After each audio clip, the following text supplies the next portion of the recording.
Good morning and welcome to another episode of Coffee Chats with Toby. It's super early here in the morning, so I'm having to keep my voice down just that little bit. So hopefully you can hear me well and we can get stuck into today's session. So today I'm going to be focusing in on philosophies, or my philosophies around exercise and movement. So these are pretty much five core principles that I like to kind of touch base on and educate my clients on, also my practitioners working under me, and I think make the fundamentals, or the fundamental kind of principles that we need to always keep in the back of our mind when we're thinking about exercise.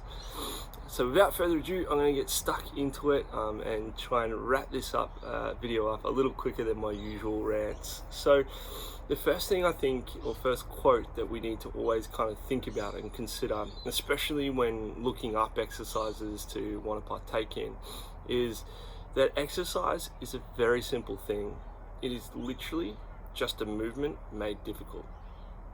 Now I say this because media and in the fitness and health world love to make things so much more complicated than what they really are, and the obvious reasoning for that is, it makes them money and justifies their existence and validates their programs.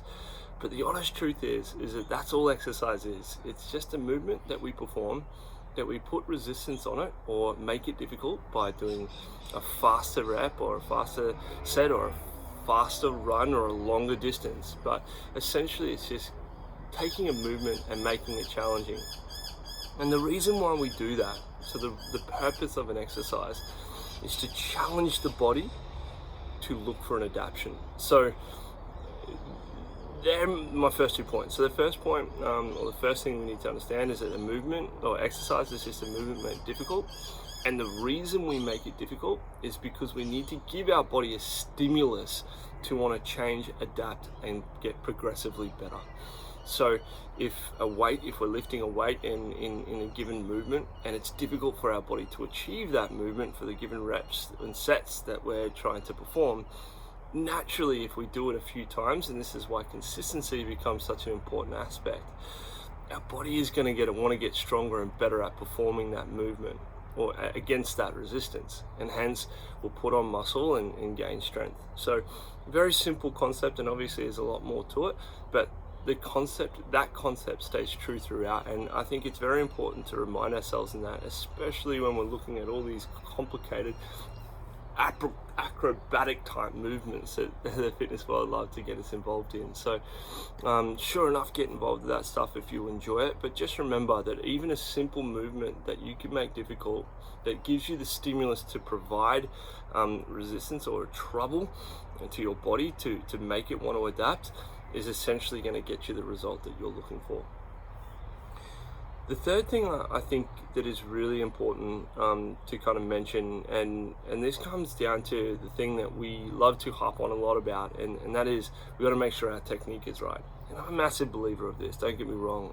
I'm a huge advocate for making sure that whatever the movement we do it well, we do it the way that our body is designed to do it, and we do it for the purpose that we're trying to achieve, or we're giving the stimulus matches the result that we're looking for.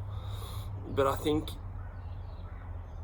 just saying the right technique leaves ourselves very open to interpretation, and that's something that really concerns me about the health and fitness world, right? Because if you go to 4 different practitioners, even with heaps of credibility, they might tell you or teach you a given movement a slightly different way.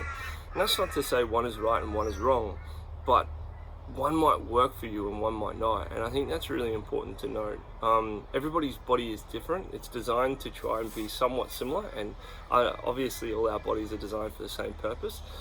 However, it's really important to kind of listen to the cues that our body gives us. So a nice little quote that I like to use is, an exercise should be comfortable yet difficult. And what I mean by that, and what I mean by comfort, is that it should feel right. It shouldn't feel like your body is getting contorted or put into a position that's compromising or painful in a way that is not obviously working your muscle. So that's why I like that quote. So an exercise is designed to be comfortable yet difficult, because obviously the difficult part is the part we need, the stimulus we need. It takes me back to our last point, which is desired or needed to make the body want to grow or adapt and change. So again, to recap, we've got exercise equals a movement made difficult.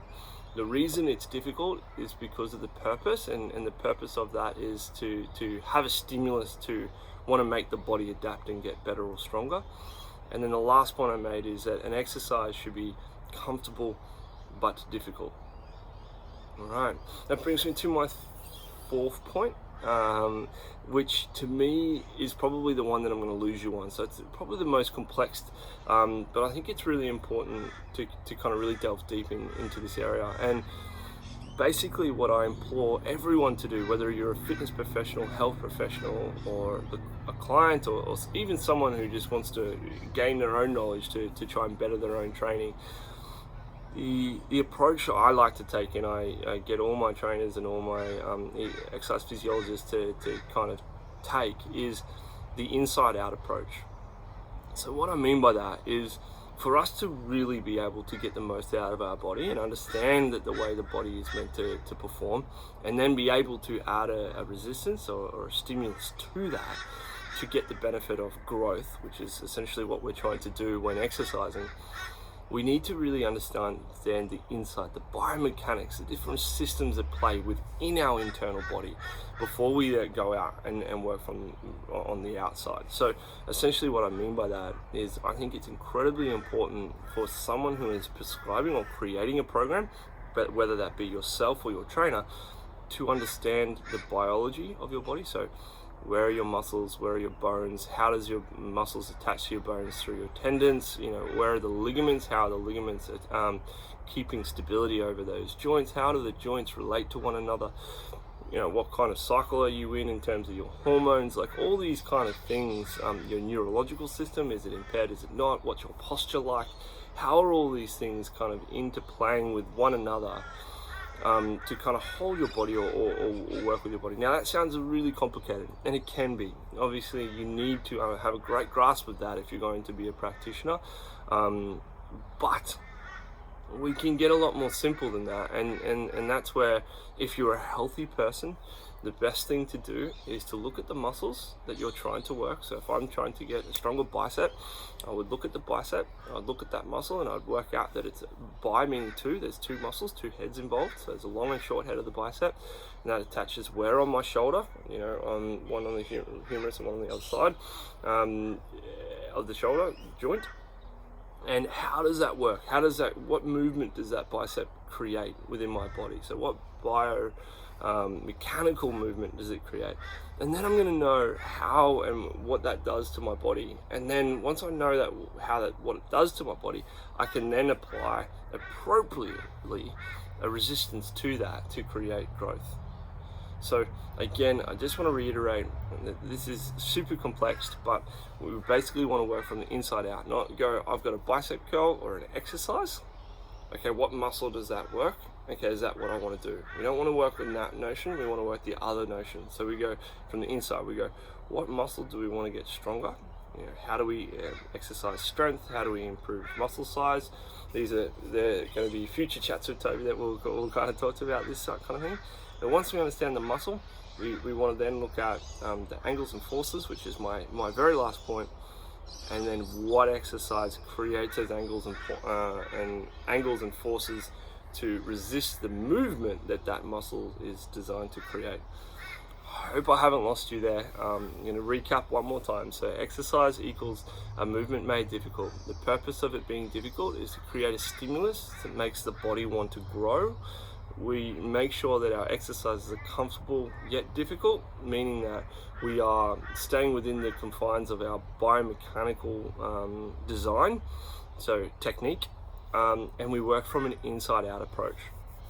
Last but not least, to target muscles we need to really focus in on the angles and the forces. So I get asked the question a lot, what's the best exercise for my bicep? What's the best exercise for my chest? What's the best exercise for my glutes?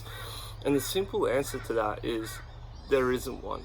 because of, again, the way that I approach movement, exercise, and progression, we need to focus it on the inside out. And the honest truth is, muscles don't know what exercise you're doing. All they know is what angle and force is being applied to them. So you can essentially do a standing row and change the angle of your back slightly, so that you can be upright, which means that the angle of the force, if you're using a pulley, is going to be straight here and working on the muscles directly behind that. But if I lean over, as you can see by these two fingers here, the force is now getting applied on a different angle, and therefore going to be introducing different muscles to perform that movement. Same too as if I lean back.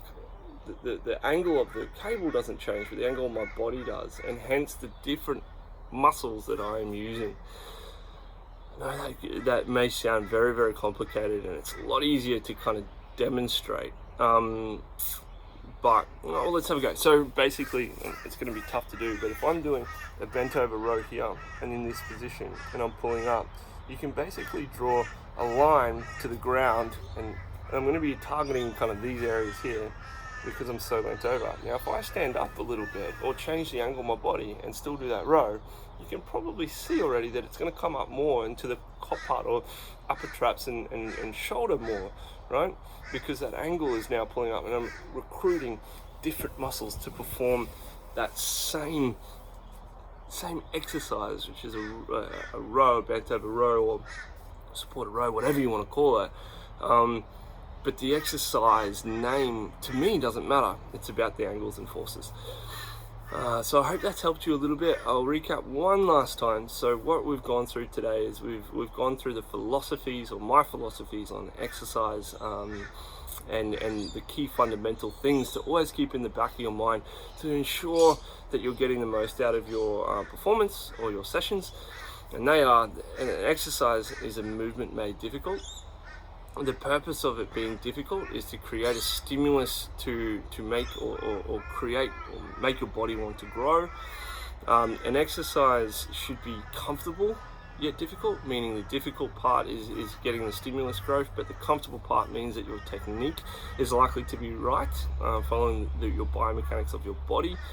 Inside out approach, so think about the muscle you're trying to grow or improve upon, or if it's not your muscles, your nervous system, whatever it may be, think about that before the exercise. So work from the inside out. And if you're trying to target a muscle, think about the angles and the forces, not just the name given to the given exercise. Thanks very much for joining me this morning. I hope you've taken something out of that session. I hope I haven't completely confused you. If you have any questions for me, feel free to drop a line underneath, and I'll either see it or my marketing team will let me know, and I'll jump on and answer any of those questions for you guys. Hope you have a wonderful day, and we'll catch up with you again next week. Take care.